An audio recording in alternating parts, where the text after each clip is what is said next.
Você tem dificuldade de controlar seus impulsos, de não fazer aquilo que você não gostaria de fazer, de ter que ficar se segurando?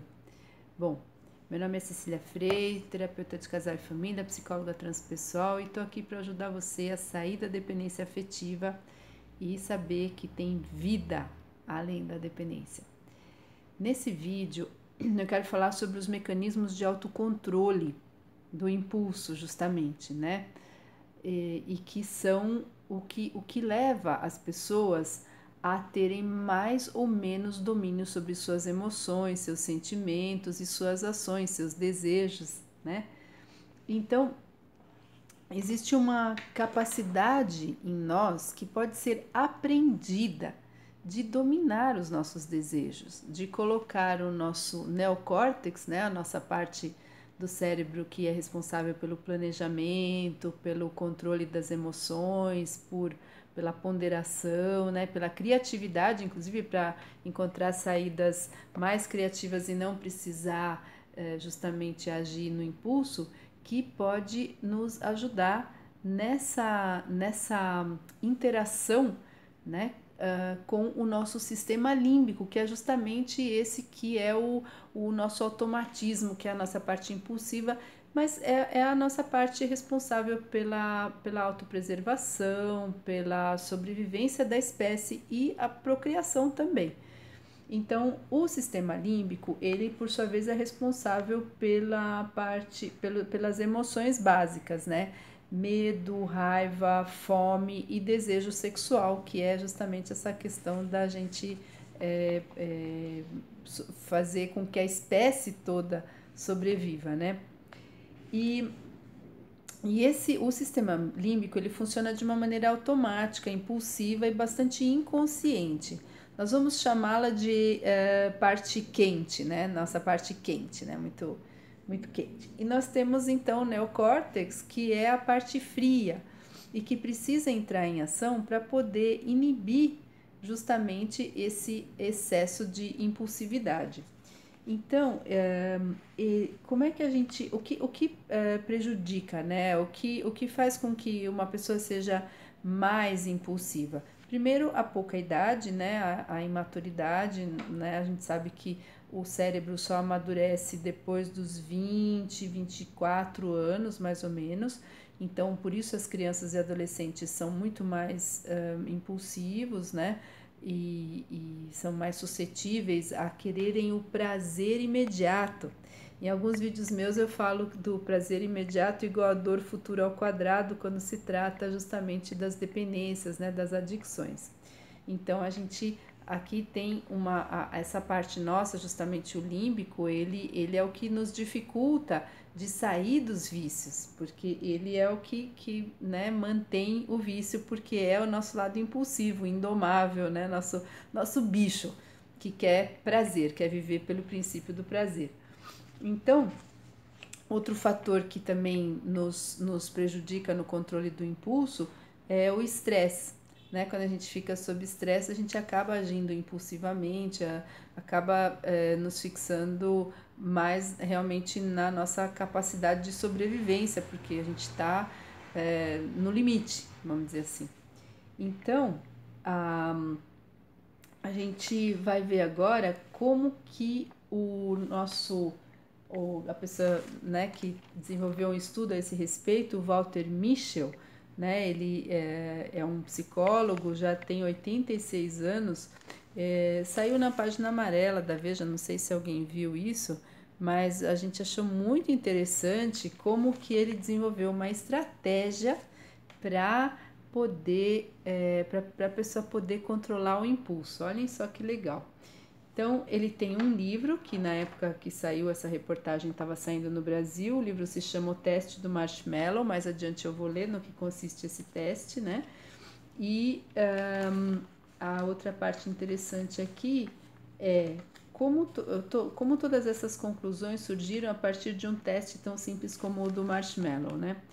Então, ele conta aqui que isso ocorreu na década de 60. Eu e meus alunos submetemos crianças a um teste de laboratório que propunha uma escolha entre o ganho imediato, olha só, e um marshmallow ou uma recompensa de 2 marshmallows para os que aceitassem esperar os doces por até 20 minutos. Então, é o aprendizado de postergar o prazer. A resposta dessas crianças, além de se revelar um importante indicador da capacidade presente de autocontrole, mostrou-se um indício confiável de como seria a vida delas no futuro. Aquelas que domavam seu impulso e esperavam para obter uma satisfação maior, apresentaram na adolescência melhores resultados em testes de aptidão escolar e de função cognitiva, por exemplo. Além disso, mais velhas, já na faixa dos 20 ou 30, possuíam índice de massa corporal mais baixo e autoestima mais elevada, olha só. Também mostravam perseguir seus objetivos na vida com mais eficácia e lidavam melhor com frustrações e estresse. Não é interessante? E aqui ele diz ainda que vi muita gente com problemas de autocontrole na infância apresentar grande evolução ao longo da vida. O autocontrole é uma habilidade que pode ser aprendida e aprimorada. Isso é o que a gente sempre prega, né? Que os comportamentos, eles podem ser desaprendidos, aqueles que não nos servem, e podem ser aprendidos outros, né? Reaprender. E agora aqui, vamos agora à estratégia. Olha só que legal. Então, ele pergunta aqui, né? Alguns exemplos práticos, né? Então, ele diz aqui o próprio caso dele. Então, ele conta que ele fumava, né, e assim, muito, né, tipo, levava cachimbo pro banheiro, coisa do tipo, para tomar banho, né, e daí ele conta que ele viu um homem morrendo de câncer do pulmão e ficou, assim, muito chocado, que ele acompanhou o processo. Então, a estratégia que ele desenvolveu é o seguinte, é ser então, né, então, por quê? A gente já falou em outros vídeos que o nosso cérebro não distingue algo que ele fabrica, né, algo que você pensa e faz um arquivo disso, de algo que de fato aconteceu. Então, você pode treinar situações, ou seja, para criar repertório. Então, você imagina, bom, se me der, no caso dele aqui, né, se me der vontade de fumar, então eu vou lembrar da agonia desse homem no leito de morte, né? Então, isso já vai inibir. Então, dessa forma, a gente pode criar cenários, por exemplo, né? Então, ele dá uns exemplos aqui, por exemplo, de gente que faz dieta, né? Quer ver? Então, aquilo teve um efeito devastador sobre mim, sobre minha vontade de fumar, aqui falando dessa coisa dele ficar imaginando o homem morrendo lá. Essa experiência me permitiu criar pela primeira vez um plano C, então, eficiente, algo próximo do seguinte pensamento. Se surgir a vontade do cigarro, pensarei na imagem do homem que vi morrendo. Foi um fator importante para fazer com que minha parte fria do cérebro, né, que é o neocórtex que a gente estava falando, que sabia dos benefícios à saúde a longo prazo, fosse mais forte que a parte quente. Olha que legal. Que sempre pensava em como era gostoso o cheiro do cigarro penetrando nos pulmões, né?